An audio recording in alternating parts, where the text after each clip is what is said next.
Why do you really need to turn off cell phones during the flight? Is it possible to open the toilet door from the outside? Why it's better not to drink coffee in the airplane? And why are the locks on your suitcases absolutely useless? This and many other secrets of air carriers you'll know right now. Don't believe the movies where flight attendants frantically knock on a locked toilet cubicle and sometimes even break the door. Actually, there is a secret mechanism outside that opens the latch, and it's located behind a sign saying toilet. It's enough to lift it and move the slider all the way. So if you decide to have sex in the toilet, it's better not to linger there for long. Flight attendants worrying about your health can easily open the door. Why should you turn off cell phones during the flight? Actually, a cell phone is not dangerous to airplanes, but it can easily confuse pilots. Do you remember the noise in the columns which we hear a couple of seconds before the call? So because of this noise, the pilot may not hear some important information from the dispatcher, such that the runway is not yet ready for takeoff. Why should we raise window blinds and sit back on the table during takeoff and landing? These are the same safety measures that are provided in case of abnormal and emergency situations. We should raise a seat back in an emergency so the people sitting behind us could get out into the passage easier. A table should be raised so that you could not break your ribs in case of the sudden braking of the airplane. Raised blinds on the windows will help the flight attendants to sort out the situation if suddenly there is a smoke in the cabin.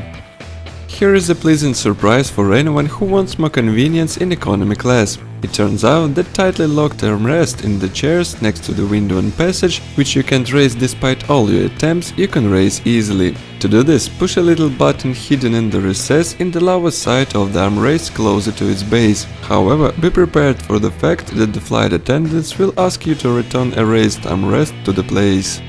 During the flight, the wing can swing pretty much and it bothers some passengers. Don't be afraid, it will not break. The wing is very strong but very flexible also, though you can say so when you look at it. Actually, the wing can be bent under the angle of 45 degrees and the plane is none the worse for it. Turbulence is an unpleasant thing, it really so. However, air pockets are not so deep as it may seem. During turbulence, the plane shifts for no more than 2 feet, so all those unpleasant sensations of falling are defensive reactions of our organism not accustomed to flying. This offset can reach up to 20 feet for very large and serious air pockets, but this is one of those situations when a trolley with lunches is jumping around the cabin, and incidentally shaking it less on the seats near the wings. The portion of meal in the airplane is so small that no one can be satisfied with it.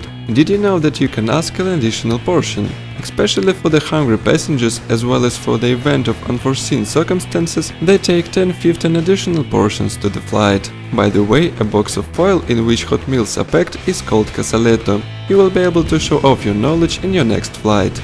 I wouldn't advise you to take coffee from a trolley with meal in the airplane. True connoisseurs will not drink it because of disgusting taste, but less choosy persons should know that drinking water on a board is just awful and it exceeds all standards for bacteria content at times. So to prevent the growth of bacteria and fungus, a lot of chemicals is added in this water, and it partly is a reason of bad coffee taste. And no one messes around with coffee containers, they can only rinse a container at best.